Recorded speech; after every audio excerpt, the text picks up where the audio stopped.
کو اپنا سکتے ہیں اور بہت ساری بری عادات سے چھٹکارا پا سکتے ہیں. اسی سلسلے میں ہم بچوں کی تربیت پہ بات کر رہے تھے کہ ہم بچوں کی تربیت کے حوالے سے اور زیادہ خاص اینگلز دیکھ سکتے ہیں. جیسے ہم نے پچھلے ایپیسوڈ میں بھی بات کی اور آپ نے کہا کہ میں سے ہم تک کا سفر سکھایا جا سکتا ہے. استاذہ ایک بچہ کیئرنگ اور شیئرنگ کیسے ہو سکتا ہے؟ میں نے آپ کی ایک کتاب بھی پڑھی جس کے ٹاپکس یہ تھے، ٹائٹلز یہ تھے، I am caring, I am sharing. کیا بچوں کے لیے کیئرنگ اور شیئرنگ ہونا بہت اہم ہے اور ماں باپ اس کو کیسے سکھا سکتے ہیں؟ دیکھیں، کیئر کرنا یہ سوشل بینگ ہونے کے ناطے ہم چونکہ انفرادی زندگی گزارنے کے لیے پیدا نہیں کیے گئے، بالکل. تو ہم نے تو شیئرڈ ویژن کے ساتھ اور شیئر کر کے جینا ہے، اور شیئرنگ کا نفع بہت کثیر ہے. ہم نے اچھی بات بھی شیئر کرنی ہے، ہم نے لوگوں کی ضروریات میں ان کی ہیلپ بھی کرنی ہے، ہم نے خدمتگار بھی بننا ہے، مددگار بھی بننا ہے، اور بے آسرا لوگوں کا آسرا بھی بننا ہے، سہارا بھی بننا ہے. تو اس لحاظ سے اگر آپ دیکھیں تو خدمت ہے نا، خدمت بہت بڑی بات ہے. ہمارے یہاں کہتے ہیں خدمت کار مخدوم تھی سے، کہ آپ خدمت کرو گے تو آپ یعنی اس کا صلہ بھی پاؤ گے. دنیا میں بھی صلہ ملتا ہے اور اللہ سبحانہ وتعالیٰ تو صلہ دینے والا ہے. اور آپ کو یاد ہوگا سیدہ خدیجہ نے نبی صلی اللہ علیہ وسلم کے جو اوصاف بیان کیے تھے کہ اللہ تعالیٰ کبھی رسوا نہیں کرے گا، اس لیے کہ آپ صلہ رحمی کرتے ہیں، آپ مہمان نواز ہیں، مہمان نوازی کرتے ہیں، درماندوں بے سہارا لوگوں کو کما کر دیتے ہیں، اور جب لوگوں کے لیے حق کے راستے میں مشکلات ہوتی تو آپ ان کی مدد کرتے ہیں، ان مشکلات کو دور کرتے ہیں. تو یہ ٹریننگ ابتدا سے ہوتی ہے. ایسا نہیں ہوتا کہ انسان اچانک بڑا ہو، کوئی کتاب پڑھے، مجلس اٹینڈ کر لے تو اچانک اس کے اندر تبدیلی آ جائے. تبدیلی بڑے ہو کے بھی آ جاتی ہے، لیکن اتنی پائیدار نہیں ہوتی، اتنی پختہ اور رچی بسی نہیں ہوتی. تو یہ ایک خاص کیریکٹر ہے. یہ بیسیکلی اگر آپ دیکھیں تو آپ یہ کہہ سکتے ہیں مسلم ڈی این اے میں یہ بات شامل ہونی چاہیے، اور ہوتی ہے، اور اللہ سبحانہ تعالیٰ نے رکھی ہے، اس کی بڑی گنجائش ہے. اگر یہ کیئر شوہر بیوی کے درمیان ہو تو یہ اطمینان، سکون اور محبت کا رشتہ بن جاتا ہے. بہن بھائیوں کے لیے ہو، رشتہ داروں کے لیے ہو تو صلہ رحمی بن جاتی ہے. تو یہ کیئر کرنا، شیئر کرنا، یہ تو بنیادی اوصاف ہیں. آپ نے اس پہ اتنا فوکس کیا اور آپ نے کہا کہ کیئرنگ ہونا ایک بہت شاندار کوالٹی ہے، مطلب لیکن ہمارے یہاں تو جو بہت کیئرنگ ہوتا ہے اور لوگوں کا ہمدرد ہوتا ہے اور ہر کسی کے بارے میں سوچتا ہے، اس سے کہا جاتا ہے کہ تمہیں اپنے آپ کو سنبھالو، تمہیں لوگوں کی کیا پڑی ہے. اگر رشتہ داروں کے ساتھ بہت اچھا معاملہ کرے، نارملی سوسائٹی اس کو بہت انٹیلیجنٹ نہیں سمجھتی. کس طرح سے انسان اپنے کیریئر کو بھی، اپنے مشن کو بھی، باقی چیزوں پہ فوکسڈ اور ساتھ میں یہ خوبیاں بھی ہوں. یہ خوبیاں ہونا ویسے تو اچھی بات ہے، لیکن نارملی جس کے اندر یہ خوبیاں ذرا زیادہ ہوں تو کوئی اچھا بھی محسوس نہیں کرتا. فائزہ ایسا ہے کہ سوسائٹی کا پورا مائنڈ سیٹ پریپیئر کیا گیا نا، کھا لے، پی لے، جی لے، ایٹ ڈرنک اینڈ بی میری ٹمورو وی میں ڈائے، کہ زندگی کا مقصد ہی کھانا پینا رہ گیا. آپ دیکھیں کہ ایک ایسی سوسائٹی میں، آپ کو یاد ہوگا ایک امام مسجد نے خطبہ دیا تھا اس بارے میں کہ جب تک ہمارے یہاں یہ باہر کی چینز نہیں تھیں، فوڈ چینز نہیں تھیں، اس وقت تک لوگ جو ہیں وہ ایک مرغی منگا کے کتنے لوگوں کے ساتھ شیئر کر لیتے تھے، پورا خاندان کھا لیتا تھا. اچھا، اب یہ ہے کہ جب یہ فوڈ چینز آئیں تو ہر کوئی اپنی الگ ڈیلیوری کراتا ہے، کہتا ہے نہ ہی کسی کو ساتھ شامل کرنا پڑے، اور اگر کسی نے شامل ہونا ہے تو ہر کوئی اپنا اپنا سوچے. اور اب تو یہ ہو گیا کہ آپ کہیں بھی کھانا کھانے کے لیے چلے جائیں تو آپ کو اپنا ہی کھانا آرڈر کرنا ہے، یعنی وہ کھانے میں بھی شیئرنگ ختم ہو چکی ہوئی ہے. جی، وہ یعنی ایک لائف اسٹائل میں چینج آ گیا. لائف اسٹائل میں چینج. تو میں یہی بات پہ توجہ دلانا چاہتی ہوں کہ بات تو اب ہر کوئی اپنا اپنا لائف اسٹائل اڈاپٹ کیے ہوئے، اپنی اپنی ہیبٹس ہیں. اگر وہ دوسروں کے لیے کچھ کرتا ہے، وقت نکالتا ہے، کسی کی مشکل میں جا کے کھڑا ہوتا ہے، تو نارملی اس کو سوسائٹی میں انٹیلیجنٹ ہونا نہیں مانا جاتا. بات یہ ہے کہ دیکھیے، سوسائٹی کو اینیمل لیول تک پہنچا دیا گیا نا. اصل بات ہے اس وجہ سے سوسائٹی کے اندر پیرامیٹرز چینج ہو گئے، ویلیوز بدلی ہیں.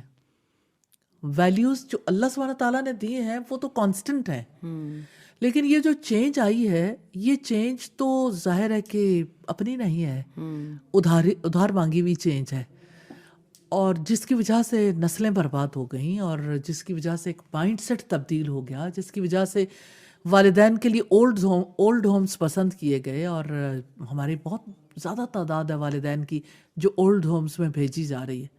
یہ اس وجہ سے کہ ان والدین نے اپنے بچوں کو کیئر کرنا نہیں سکھایا، انہیں شیئر کرنا نہیں سکھایا، انہوں نے انا پرست بنایا بچے کو، خود پرست بنایا.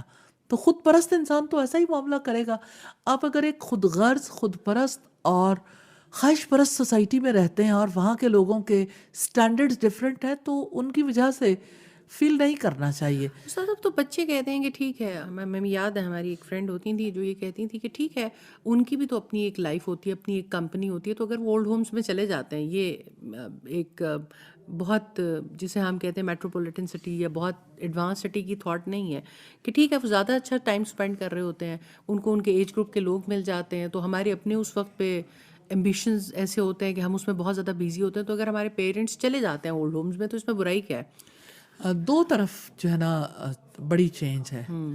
بچے جو ہیں وہ ڈے کیئر میں جی، یا نوکروں کے پاس، اور والدین اولڈ ہومز میں. انسانیت کہاں ہے؟ انسان کی تربیت کہاں ہوگی؟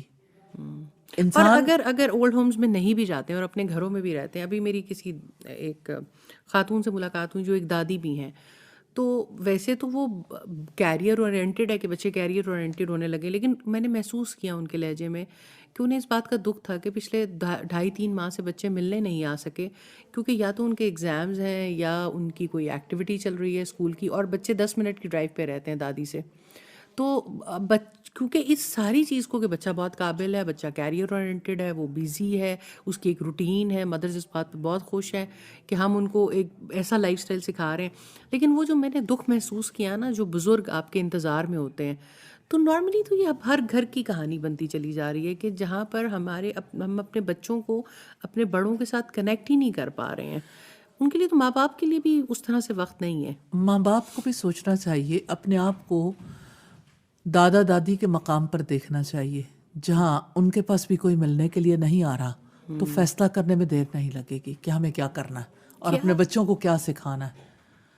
نیچرلی یہ سب کچھ اس مائنڈ سیٹ کے تحت ہوتا ہے کہ یہ دوسروں کے ساتھ ہو رہا ہے، میرے ساتھ نہیں ہوگا، جبکہ سب کے ساتھ ایک ہی کہانی ریپیٹ ہوتی ہے. بالکل ایسا ہی ہے. تو اس وجہ سے یعنی یہ دیکھیے جو بیسک ویلیوز ہیں، میں یہ کہتی ہوں کہ بالکل کوئی وقت نہیں لگتا الحمدللہ چھوٹے بچوں کو خاص طور پر سکھانے کے لیے کہ انہیں ان کی خود غرضی سے نکالنا چاہتے تو انہیں ایک ماحول دے دیں. اس ماحول میں وہ بچے بہت جلد خود غرضی سے نکل جاتے ہیں الحمدللہ. اور ایون بڑوں کو بھی نکالنا چاہتے تو پھر ایسی یعنی ایکٹیویٹیز دینے کی ضرورت ہے. مثلاً استاذہ کیا ایسی مثال کے طور پر جیسے جو اسپیشلی رمضان میں بھی پلان ہو سکیں؟ مثال کے طور پر جیسے یعنی کھانا بانٹنے کی بات ہے، مثال کے طور پر اپنے ڈریسز بانٹنے کی بات ہے کہ آپ کے پاس ایک چیز ہے اور آپ دوسروں کو دے دیں. مجھے یاد ہے کہ جس وقت زلزلہ آیا پاکستان میں اور پھر سیلاب کا سلسلہ تھا، جب زلزلہ آیا تو میری جو چھوٹی بیٹی ہے وہ بہت چھوٹی تھی، تو اس کے لیے بہت ساری چیزیں بہت اس کو پسند تھیں. تو اس نے زلزلہ جن علاقوں کو بہت متاثر کر گیا ان کے لیے اس نے سوچا، تو اس نے کہا وہاں کے بچوں کے پاس ٹوائز نہیں ہوں گے، وہاں کے بچوں کے پاس پینسلس نہیں ہوں، ان کے پاس یعنی ڈرا کرنے کے لیے کوئی چیز نہیں ہوگی. تو میں نے دیکھا کہ اسے بتانے کی ضرورت نہیں تھی، صرف اس نے اس درد کو محسوس کیا تو اس نے اپنی وہ سب چیزیں الگ کر دی کہ میری یہ چیزیں جو ہیں، اور اس نے باقاعدہ طور پر انہیں کہا کہ انہیں پیک کر کے دیں کہ ان کو اچھا فیل ہو. ایک اس پوائنٹ پہ میں ایک اور بات بھی کرنا چاہتی ہوں. دیکھیں نارملی ہم اپنے بچوں کو یہ سکھا دیتے ہیں کہ جو تمہاری استعمال شدہ چیزیں ہیں وہ ان لوگوں کے لیے، اس میں بھی کوئی حرج کی بات نہیں، اور بہت خوش آئند ہے کہ آپ جب بہت ساری چیزیں نئے ایڈ کر رہے ہیں اپنے وارڈروبس میں، اپنے ڈفرینٹ سیکشنز میں، تو چلیں وہ چیزیں دے دیں. لیکن جب ہم اپنے بچوں کو رمضان میں اتنی شاپنگ کرنا سکھاتے ہیں، عید پہ شاپنگ کرنا سکھاتے ہیں، تو کیا ایسا نہیں ہونا چاہیے کہ اس وقت پہ ہم ان کو اصل شیئرنگ ہونا سکھائیں کہ اگر وہی 10,000 کا سوٹ لینے کی بجائے ہم 5,000 کے بانٹ لیں. اور اپنے بہت سارے ایسے رشتہ دار بھی ہوتے ہیں اور بہت سارے ایسے لوگ بھی ہوتے ہیں جو آپ کے جن تک آپ وہ چیز پہنچا سکتے ہیں. یہ بات بہت اچھے طریقے سے آپ نے بیان کی ہے، اور میں سمجھتی ہوں اس میں اضافے کی گنجائش نہیں ہے کہ ریلی کرنے والا کام بھی یہی ہے کہ یعنی جب رمضان کی شاپنگ ہو، کھانے پینے کی گروسری ہو، بچوں کو ساتھ لے کے جائیں، بچوں کو پتہ ہو یہ کسی کے لیے پیک ہو رہا ہے، یہ ہمارے لیے پیک ہو رہا ہے، سائیڈ وائز ایکول گراؤنڈس پہ. ایکول گراؤنڈس پہ، تو بچے جو ہے وہ لرن کرتے ہیں اور بچے چاہتے ہیں کہ ساتھ ملیں. دوسری بات یہ کہ جب بچوں کے لیے کپڑے بن رہے ہوں تو ان کے ساتھ یعنی یوتھ کے لیے، اپنے لیے میں یہ سمجھتی ہوں کہ ماؤں کو بہت سکھانے کی ضرورت ہے. مائیں خود کرنا سیکھیں گی تو بچوں کو سکھائیں گی نا، باپ خود کریں گے تو بچوں کو سکھائیں گے.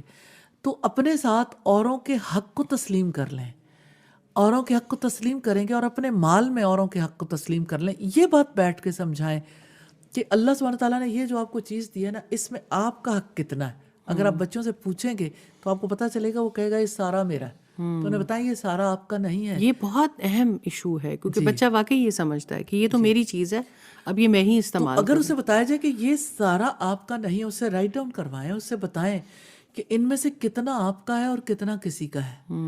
تو اس میں سے بتائیں کہ اگر آپ کے پاس اتنی چیز ہے تو اتنا آپ دے دو، اتنا آپ دے سکتے ہو. اسے کہو کتنا دینا چاہیے.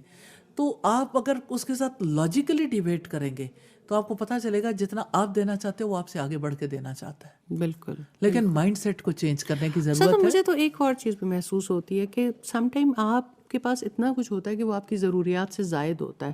تو اس وقت پہ آپ اگر اپنے ذات کو تھوڑا پیچھے بھی کر لیں اور اپنے لیے نہ بھی کریں لیکن دوسروں کے لیے کریں.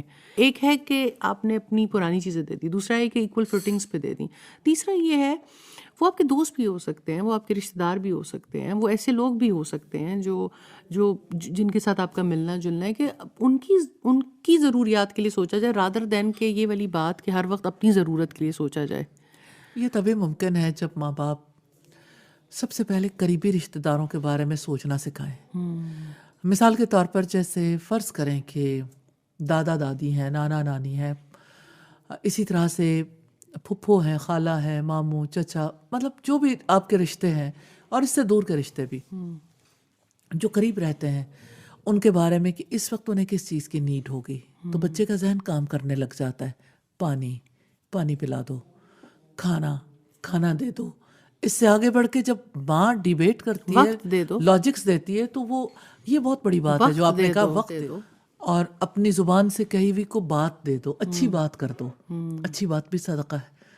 تو جب آپ شیئر کرنا سکھاتے ہو اور جب آپ وقت کو شیئر کریں یا اپنی باتیں شیئر کریں یا اسی طرح سے کسی کے دکھ کو شیئر کریں یا اپنی فوڈ کو شیئر کریں یا اپنے کپڑوں کو شیئر کریں یا اپنے دیگر کسی کی ضروریات کے لحاظ سے چیزیں شیئر کریں، تو نیچرلی مائنڈ سیٹ چینج ہوتا ہے. تو شیئرنگ مشکل نہیں رہتی ہے. اور جب انسان شیئر کرتا ہے تو نیچرلی اسے کیئر کرنی آتی ہے. پھر وہ کیئر بھی کرتا ہے کہ کون اس وقت کیا فیل کرتا ہے. جس وقت کوئی میں کیئرنگ ہونے کے اعتبار سے یہ بات کرنا چاہتی ہوں کہ جب آپ کسی بچے کو ایک بات کہیں اور اسے اچھی نہ لگے تو اس وقت تک اس بچے سے توجہ نہیں ہٹانی چاہیے جب تک کہ اسے ریئلائز نہ کروا دیں کہ جیسے آپ کو فیل ہوتا ہے ایسے دوسرے کو فیل ہوتا ہے. جیسے آپ کا دل دکھتا ہے ایسے دوسرے کا بھی دکھتا ہے. آپ نہیں چاہتے آپ کا دل دکھے، آپ دوسروں کا دل نہ دکھائیں. اسی طرح سے جیسے مجھے ایسا فیل ہوتا ہے اس کی بنیاد میں جو چیز کام آتی ہے وہ لو ہے، محبت. تو ذات کی محبت ہوگی تو ذات کے لیے ہی سب کچھ ہوگا. اور اگر یہ محبت بانٹنی ہوگی، سب سے محبت ہوگی، لو فار آل. یعنی اگر محبت سب سے کرو گے، سب کی محبت سکھاؤ گے تو دینا آسان ہو جائے گا، کیونکہ محبت میں انسان دیتا ہے. میں عید پہ بھی کوشش کرتی ہوں کہ ہم عید پہ نارملی ہمارے ایک اچھا کلچر ہے کہ ہم بچوں کو عیدیاں دے رہے ہوتے ہیں اور فیملی کے سب بڑے سب چھوٹوں کو عیدی دیتے ہیں. اور یہ بھی ہم پریکٹس کرنے کی اپنی خاندان میں بھی کوشش کرتے ہیں کہ ہر بڑا بچہ چاہے وہ 10 سال کا کیوں نہیں ہے، اگر اس سے چھوٹا بچہ موجود ہے تو وہ اس کو بھی عیدی دے گا. تو وہ اب کرتے کرتے کافی بڑے بچوں کو، کافی چھوٹے بچوں کو، لیکن اس کے بعد بھی میں محسوس کرتی ہوں کہ بچے کو یہ بھی سکھانا چاہیے کہ صرف تم لینے والا ہاتھ نہ بنو، تم نے دینا بھی ہے. تو میں انہیں کہتی ہوں کہ چلو عید پہ اب سب بڑوں کو آپ ٹریٹ دو. یہ بات میں آپ سے کہنا چاہتی تھی کہ دیکھیے، آپ بڑے چھوٹوں کو دیں یہ تو بات ٹھیک ہے، لیکن اینڈ آف دا ڈے کو بڑے کو دینا ہوتا ہے. تو بڑوں کو دینا ضرور سکھانا چاہیے. کہ بڑوں سے صرف لینا نہیں ہوتا. لینا نہیں سکھانا چاہیے. رسول اللہ کی اس حدیث کو اگر پیش نظر رکھیں کہ آپس میں ہدیے کا تبادلہ کرو، تم آپس میں محبت کرنے لگ جاؤ گے. تو گفٹس زیادہ دینے چاہیے. اور چھوٹے بچوں سے چھوٹے چھوٹے گفٹس پیک کروائیں، اپنے بڑوں کو بھی دیں، کیونکہ یہ ہم ایک طرفہ اتنی محبت دے رہے ہوتے ہیں کہ جس کے پھر ایونچولی ریزلٹس کوئی بہت اچھے نہیں رہتے. اور مجھے ایسا فیل ہوتا ہے جیسے آپ اگر رسپانس کرنا سکھاتے ہیں نا تو اس کی وجہ سے اگلی چیزیں آسان ہو جاتی ہیں. ریسپانسز آف اے مسلم ہے، جیسے آپ کسی کو جزاک اللہ کہتے ہو، کسی کو آپ یعنی کوئی دعا دے دیتے ہو، کسی مصیبت کے موقع پر انا للہ کہتے ہو، تو اس کی وجہ سے لوگوں کے دلوں میں بڑی گنجائش پیدا ہوتی ہے. آپ سلام کرتے ہو، آپ کسی کو جواب دیتے ہو، کسی کو دعا دے دیتے ہو. تو یہ سب چیزیں جب سکھائی جائیں تو اس کی وجہ سے شیئرنگ بہت آسان ہو جاتی ہے، اور جو بچہ ہے نا وہ کیئرنگ بن جاتا اور ہے. اتنا اسلام کا میکنزم خوبصورت ہے الحمدللہ کہ اللہ تعالیٰ نے ہر مواقع کے لیے ہمیں یہ دعائیں اور ہمیں یہ چیزیں سکھائیں، اور اگر ہم اپنے بچوں کو سکھانے میں کامیاب ہو جائیں تو بہت سارے دکھ ویسے ہی دور ہو جائیں. بالکل، کیوں نہیں. بالکل. جزاک اللہ خیر استاذہ. مجھے بڑی امید ہے انشاءاللہ کہ اس رمضان پوڈ کاسٹ سے انشاءاللہ ہم سب کو، ہماری ماؤں کو، ہمارے پیرنٹس کو، ہمارے گھر میں کہ کیا انوائرمنٹ ہونا چاہیے فیملی میں، کیونکہ یہ 2-3 ایپیسوڈس پہ ہم نے زیادہ فیملی اورینٹیڈ کیے، پہلے ہم نے باہر کے سیگمنٹس کو زیادہ ٹچ کیا تھا. تو انشاءاللہ